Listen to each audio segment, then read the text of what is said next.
Hi there, Summoners, GuardianE here with another live reaction and first impression video for Fire Emblem Heroes, and today we have the new Legendary / Mythic Hero to drop into the game in just a couple of days. Got the trailer pulled up here. We are going to go ahead and start and watch the festivities and the reveals together. Let's go ahead and get this party started. Oh, that is really loud. Alright, well let's get this party started.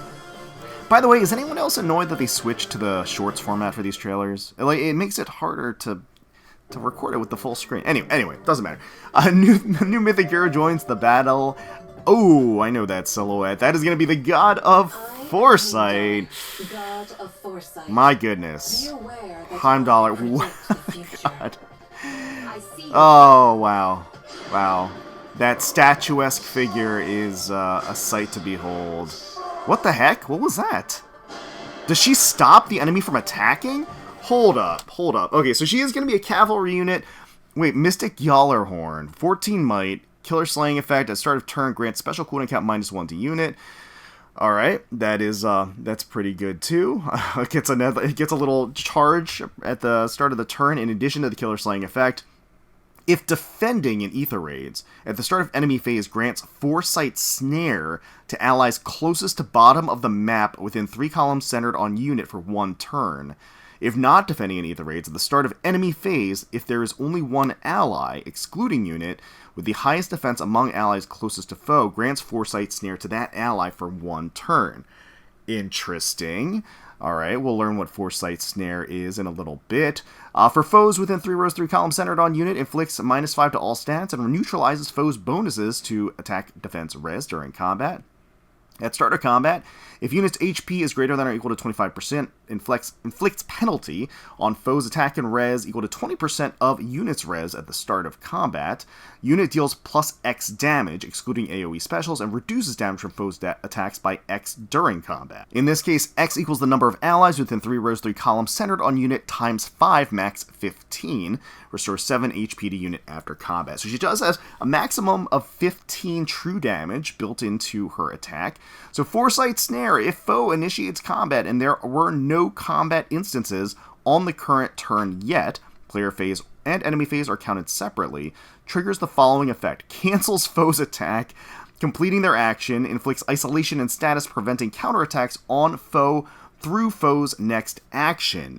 Interesting. Cancels Foresight Snare granted to your army.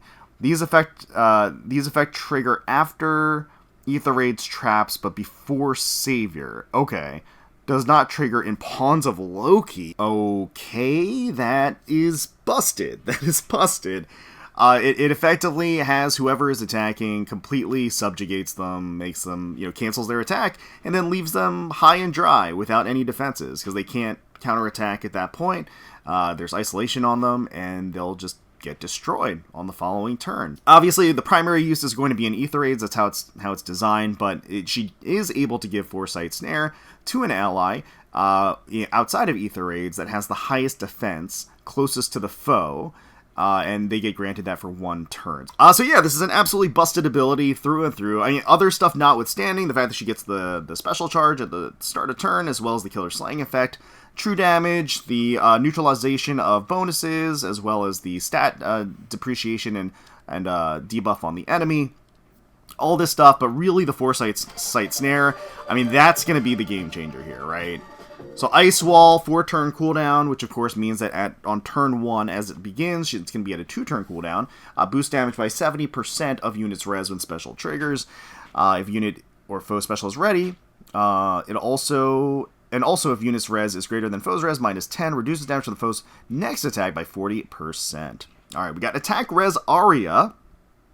If unit initiates combat or is within 3 spaces of an ally, grants bonus to unit's attack res equal to the maximum special cooldown count +7 during combat, and also, when unit special triggers, deals damage equal to unit's max special countdown times X, excluding AoE specials. If unit triggers the unit attacks twice effect, X is 3, otherwise X equals 5. Quite the potent A-slot skill, does provide some true damage built in that scales off of the cooldown count of the special. An open book B-slot, exclusive to her, enables Kanto Remainder -1. At start of player phase or enemy phase, inflicts exposure, discord, and stall on foes with res less than units res and that are within 2 spaces of another foe through their next actions. Within 2 spaces, that's very broad. And then, of course, exposure, discord, and stall. Start of either turn. And she's going to have a pretty hefty amount of res, it would seem, just again, based on the fact that she's got Ice Wall. A lot of stuff scales off of res. She has res boosting stats and or skills and effects. At start of combat, if unit's HP is at least 25%, inflicts attack res -5 on foe. Foe cannot make a follow-up attack. Inflicts special cooldown charge -1 on foe per attack. Okay. Deals damage equal to 20% of units res. Alright, get some true damage scaled off of res in there too. That's nice. Reduces damage from foes' attacks by 20% of units res. And grants special cooldown count -1 to unit before unit's first attack during combat. Okay, there we go. Getting some additional special charge in there.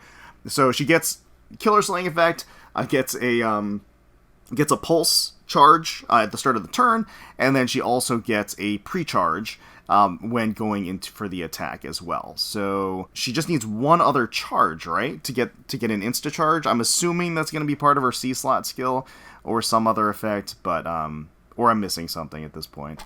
It took a while. I thought there wasn't another C slot skill. Okay, attack res hone assault. At start of turn, if unit is within 2 spaces of an ally, grants attack res +6 and reduces the percentage of foes non-special by 50%. Oh, so damage reduction piercing, she gains that as part of her C slot skill during combat to unit and allies within 2 spaces of unit for 1 turn. Alright, grants bonus to units attack res during combat equal to 2 plus number of allies on the map with the reduces the percentage with damage reduction piercing effect, okay, during combat. Interesting. 2 plus the number of allies with damage reduction piercing status effect active, excluding unit max 5. So a maximum of 7, plus 7 to attack and res as well. So again, everything's scaling off of her res, so she's going to have massive res at the end of the day. And she's going to have lots of true damage that scales off of that, in addition to other boosts, a lot of different status effects that it's gonna hinge as her res is a trigger point, right, for the exposure, for the discord, for the stall. And that's going to work really, really well. And, you know, in particular, again, she's got that unique effect of really just stopping the attackers cold, which is pretty remarkable. Stops foes from acting with Foresight Snare, prevents counterattacks, and rescues from assists and buries foes. We can see here.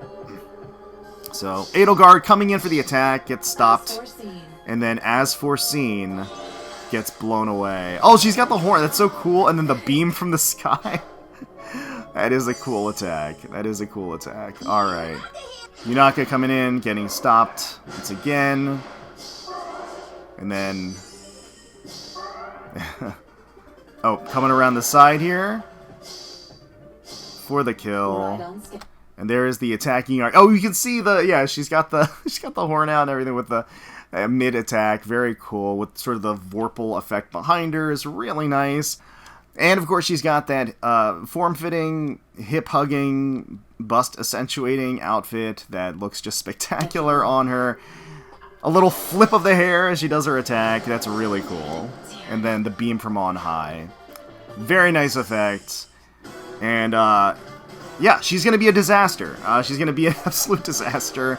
Alright, we got Emblem Ike, we got Heithrun in here, got Ike Bernier as well, got Sigurd, ooh, got Sakura going, Marth, okay, got Emblem Micaiah, Leaf, alright, Meliai, okay, Baldur, and Holther, okay, alright, nice little lineup here, of all of the different lovely characters that we can get. So starting on...